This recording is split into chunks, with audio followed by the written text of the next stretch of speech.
the nature. Yeah.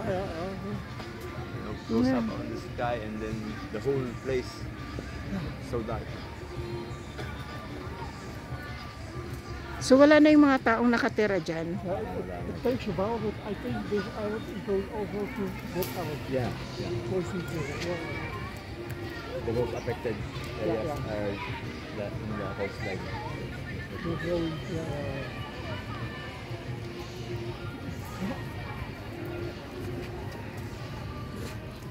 Gaan wij omhoog? Yeah. Yan yung inanohan namin, pumunta kami dyan. Sumakay kami ng bangka. Tapos naka-stay kami sa isang, anong hotel ba yun? Nakaputok na nun, hindi pa. Ay, hindi pa.